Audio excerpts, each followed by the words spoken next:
सपने दिखाना बहुत आसान है, उसको पूरा करना बहुत मुश्किल है। 2016 से किश्तें भर रहे हैं, घर का कोई अता पता नहीं है। 2012 में बुक कराया था यहाँ पे, तब से आज तक हम यहाँ धक्के खा रहे हैं। मेरे फादर साहब एक्सपायर हो गए 4 महीने पहले, अपने फ्लैट का वेट करते रह गए।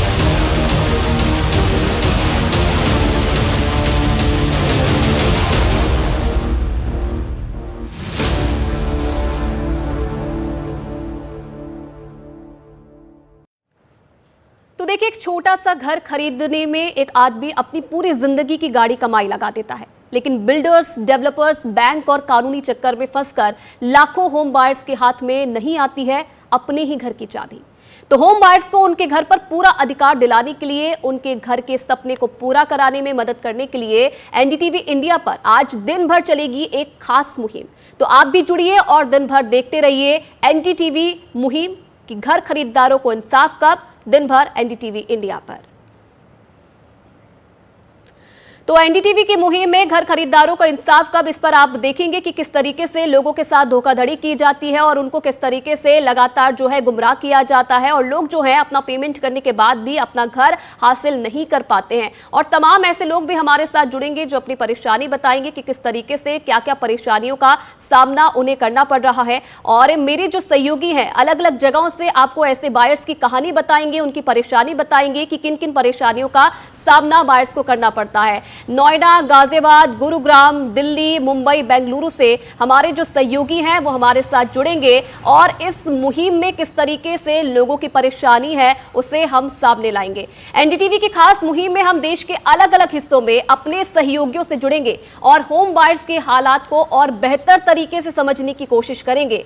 हमारे साथ हमारे तमाम जो सहयोगी हैं वो जुड़ेंगे जो आपको बताएंगे कि किस तरीके से लोगों को परेशानी का सामना करना पड़ रहा है, बायर्स को जो परेशानी है वो देखने को मिल रही है। गाजियाबाद से रवीश रंजन शुक्ला हमारे साथ जुड़ेंगे, नोएडा से मुकेश सिंह सेंगर और गुरुग्राम से शुभांग ठाकुर हमारे साथ जुड़ेंगे, मुंबई से सुजाता द्विवेदी और बेंगलुरु से निहाल किदवई हमारे साथ जुड़ रहे हैं जो आपको ये बताएंगे कि उनके पास बायर्स की कौन सी परेशानी है, कौन सी कहानी है जिसका दर्द कम होने का नाम नहीं ले रहा है। हम ऐसे होम बायर्स का दर्द बयां करने जा रहे हैं जो बिल्डर्स, बैंक, कानून के बीच उलझकर आज तक अपने सपनों का घर हासिल नहीं कर पाए हैं। देखिए, हद ये है कि होम बायर्स ने जिंदगी भर की गाड़ी कमाई लगा दी है, लेकिन उनके अपने आशियाने उन्हें अभी तक नहीं मिल पाए हैं। किसी ने 50 लाख तो किसी ने 1 करोड़ का जो रकम है उसे चुकाया है, लेकिन सिर्फ उन्हें क्या मिला? धोखा।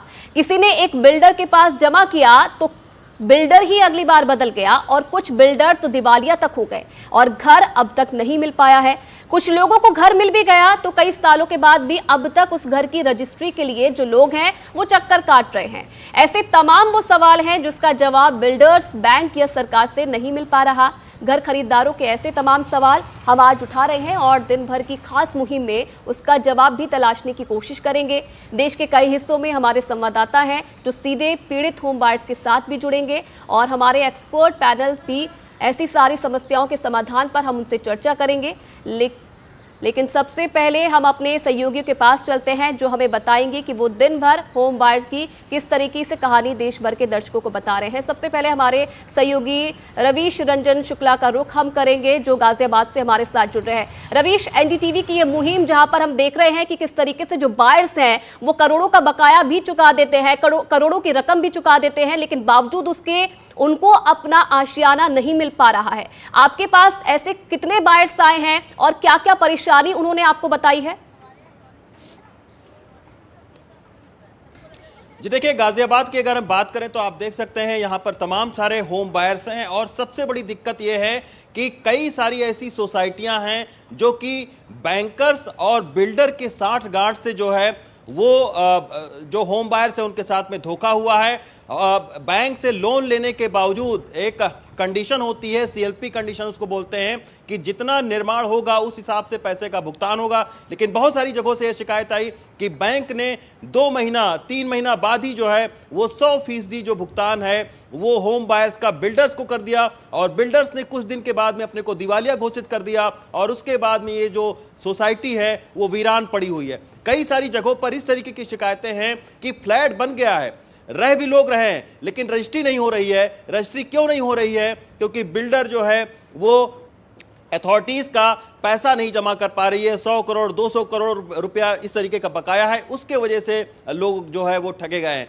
तीसरी कंडीशन ये है कि बिल्डर ने पूरा पैसा ले लिया और प्रोजेक्ट अधूरा छोड़ दिया उसको, और उसके बाद में उसने होम बायर्स का पूरा पैसा किसी दूसरे प्रोजेक्ट में लगा दिया, तो ये जो प्रोजेक्ट है ये अधूरा रह गया। और ऐसे तमाम सारे लोग हैं जिन्होंने अपनी गाड़ी जिंदगी भर की जमा पूंजी एक अदद आशियाने के लिए बिल्डर्स को दे दी, और उसके बाद में अब वो कोर्ट कचहरियों के चक्कर लगा रहे हैं। कई सारी जगहों पर बिल्डर ने होम बायर्स के ऊपर में मुकदमा तक दर्ज करवा दिया कि आप हमसे मिलने आए कैसे ऑफिस में। तो इस तरीके की तमाम सारी दिक्कतें हैं, और उसमें लाखों होम बायर्स का हजारों करोड़ रुपया जो है वो फंसा हुआ है। रेरा से लेकर तमाम सारी जो अथॉरिटी हैं वो बनी हुई हैं, उनके पास शिकायत भी गई है। खुद जो है होम बायर्स सुप्रीम कोर्ट तक गए हैं, लेकिन उसके बावजूद उनको अभी तक राहत नहीं मिली है।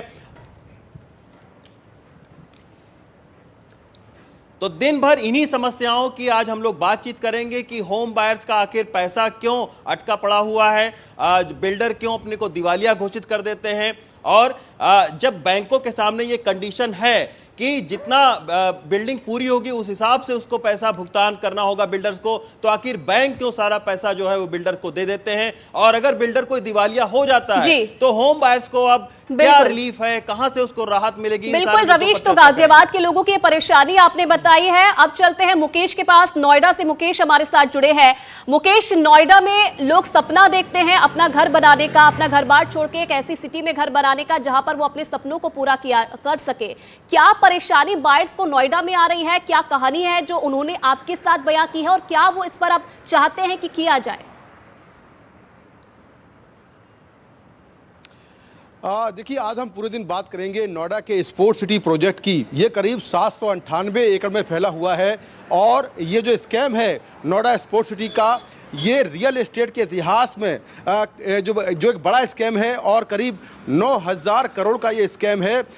इसको लेकर इसी साल फरवरी के महीने में इलाहाबाद हाई कोर्ट ने सीबीआई को कहा था कि सीबीआई इस पूरे मामले पर एफआईआर दर्ज करे। तो सीबीआई ने इस पूरे स्कैम को लेकर एफआईआर दर्ज की है। दरअसल स्कैम ये है कि जो नोएडा अथॉरिटी के ऑफिशियल्स हैं, उन्होंने किसानों से बहुत सस्ते दामों में ज़मीनें ली, और उसके बाद ये ज़मीनें बिल्डरों को काफ़ी सस्ते दामों में बेच दी, जबकि ज़मीन की जो मार्केट वैल्यू थी वो बहुत ज़्यादा थी। और नियम के मुताबिक नोएडा स्पोर्ट्स सिटी में वहाँ पर एक अंतर्राष्ट्रीय क्रिकेट स्टेडियम और गोल्फ कोर्स डेवलप करना था, लेकिन जो बिल्डर्स हैं, जो डेवलपर्स हैं, उन्होंने बजाय ये डेवलप करने के वहाँ पर कॉमर्शियल और जो आवासीय एक्टिविटी है उसको बढ़ावा दिया, और जो 70% हिस्सा स्पोर्ट्स एक्टिविटी के लिए डेवलप करना था वो डेवलप नहीं किया गया। इसमें बहुत सारे जो निवेशक हैं जिन्होंने वहाँ पर मकान लिए हैं वो भी फंसे हुए हैं, पैसे भी गए, मकान भी नहीं मिला है। तो सीबीआई ने इसको लेकर जो 3 बड़े डेवलपर्स हैं उनके खिलाफ केस दर्ज किया है, और जो इलाहाबाद हाई कोर्ट है उसने कहा था कि ये जो पूरा प्रोजेक्ट है इसमें भ्रष्टाचार और धोखाधड़ी के जो दाग हैं वो साफ तौर पर दिखाई दे रहे हैं, और अथॉरिटी और बिल्डर्स के बीच में एक बड़ी कॉन्स्पिरेसी साफ तौर पर दिखाई दे रही है। जी बिल्कुल मुकेश, आप बने रहिएगा हमारे साथ। अब शुभांग के पास चलते हैं, गुरुग्राम से शुभांग हमारे साथ जुड़ गए हैं। शुभांग, एनडीटीवी की ये मुहिम और पूरे दिन भर आप क्या क्या बताने वाले हैं? कौन कौन सी परेशानी है जिनका आप एनडीटीवी की मुहिम के जरिए खुलासा करने वाले हैं?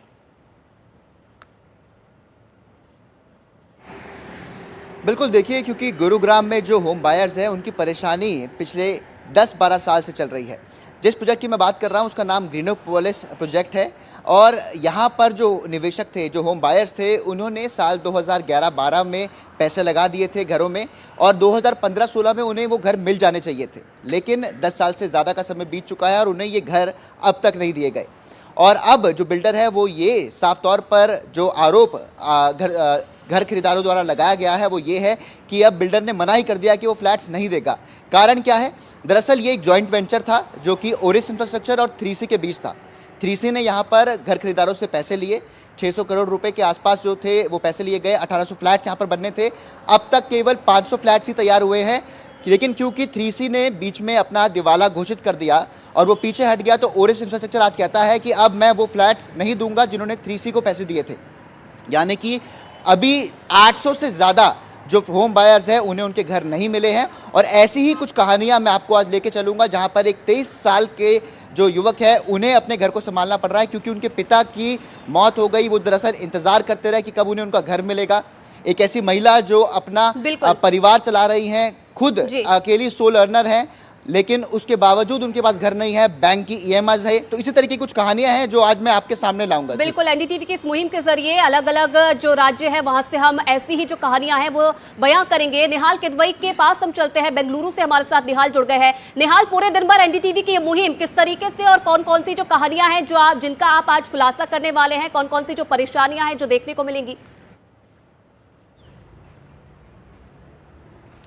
यहाँ की कहानी काफ़ी चौंकाने वाली है, इसलिए कि जब मैं बिल्डर्स से मिला और जब मैं बहुत सारे बायर से मिला तो उन्होंने जो बातें हमें बताई वो निश्चित तौर पर रोंगटे खड़े कर देती है। एक साहब थे सुधीर नागराज, उनका ये कहना है कि एक फ्लैट को 4 बार बेचा गया। वो चौथे बायर थे। घर जो गहने थे उसको उन्होंने गिरवी रखा, उन्होंने दोस्तों से, दूसरे लोगों से लोन लिया, बैंक से लोन लिया, और जब वो गए अपने आशियाना के तलाश में उस तीसरे फ्लोर पे तो पता चला कि वो 3 बार पहले ही बिक चुका था। ये सिर्फ एक सुधीर नागराज की कहानी नहीं है, ऐसे बहुत सारे लोग हैं, बहुत सारे प्रोजेक्ट हैं यहाँ बेंगलुरु में, कर्नाटका में, जहाँ एक ही फ्लैट को कई बार बेचा गया है। और सबसे बड़ी चौंकाने वाली बात है कि अलग अलग वित्तीय संस्थाओं ने, अलग अलग बैंक्स ने इन प्रोजेक्ट्स के लिए लोन सैंक्शन किए हैं। काफ़ी हैरानी वाली बात है, एक साहब तो अपना सर पीट रहे थे और बिल्कुल उनकी मानसिक स्थिति अच्छी नहीं लग रही थी क्योंकि काफ़ी उम्मीदों से जो कुछ भी उन्होंने जमा किया था उससे उन्होंने एक फ्लैट में इन्वेस्ट किया, पता चला कि वो फ्लैट तो 5 बार बिक चुका है। तो इस तरह से अगर फ्लैट्स 5 बार मुद्दों पर आज पूरे दिन भर हम बात करने वाले हैं। फटाफट से मुंबई चलते हैं सुजाता के पास। सुजाता, एनडीटीवी की इस मुहिम में आज पूरे दिन भर आप किन बड़ी चीजों का खुलासा करने वाली है?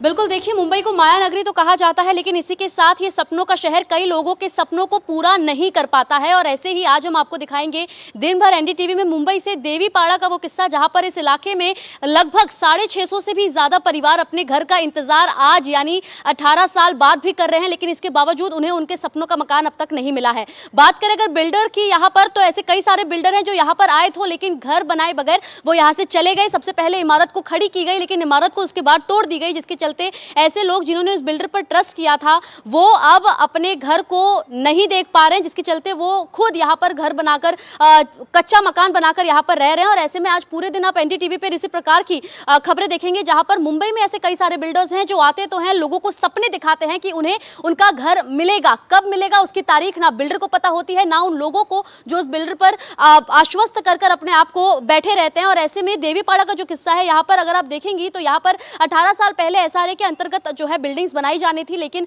लोगों ने जो अपने घर खाली कर कर यहाँ से जाकर दूसरे घरों में रह रहे थे वो इंतजार कर रहे थे कि अक्सर जब एसआरए के मकान बनाए जाते हैं तो 2 से 3 साल के अंदर जो मकान है वो बनकर तैयार हो जाने चाहिए, लोगों को पोजेशन मिल जानी चाहिए। यहाँ पर अगर आप इन लोगों को देखेंगे ये सब इंतजार में है। यही वो परेशानियां हैं जिनके बारे में आज हम पूरे दिन भर बात करने वाले हैं। और ना सिर्फ आप बल्कि हमारे अलग अलग जो रिपोर्टर्स हैं जो हमारे साथ जुड़े हुए हैं एनडीटीवी की इस मुहिम के जरिए लोगों की परेशानियां बयां करने वाले हैं। तो चलिए शुरुआत करते हैं और अब बात कर लेते हैं दिल्ली एनसीआर की, जहां लाखों होम बायर्स के साथ बिल्डर्स ने धोखा किया।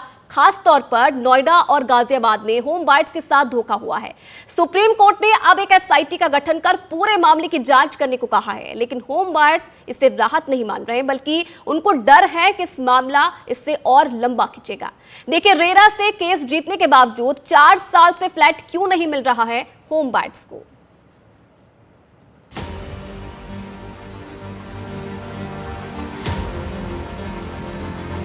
राजनगर एक्सटेंशन के स्टार रामेश्वरम का ये प्रोजेक्ट पिछले कई साल से लटका हुआ है।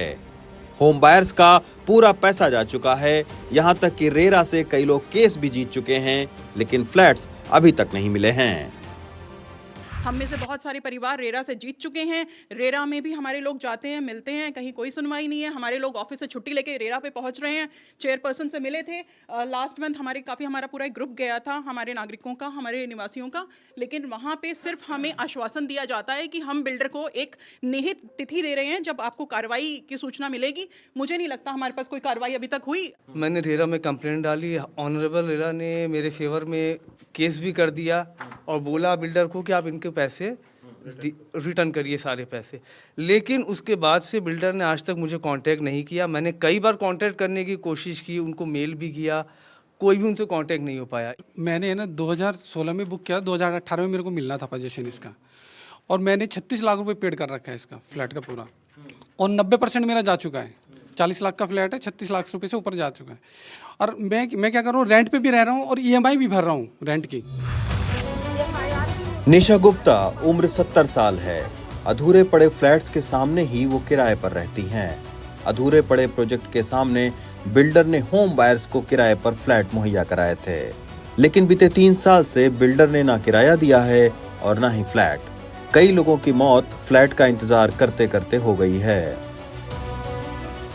सुबह आप अपने कमरे से देखते होंगे कि ये बिल्डिंग हमारी कब बनेगी। मतलब आपके जीते जी बन जाएगा कि नहीं? मुझे तो उम्मीद नहीं लगती।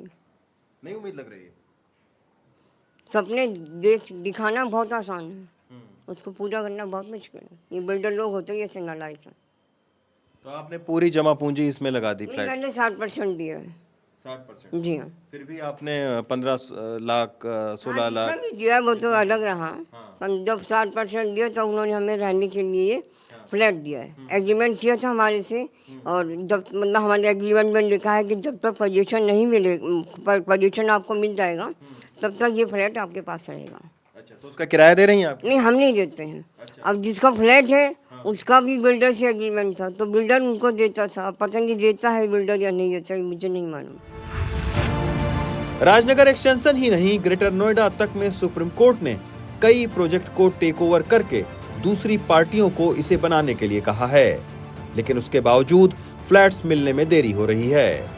एलिगेंट विले नाम की सोसाइटी का काम 2010 में शुरू हुआ था, लेकिन अभी तक 550 लोगों को फ्लैट ही नहीं मिला, जबकि बिल्डर के खिलाफ आरसी तक कट चुकी है।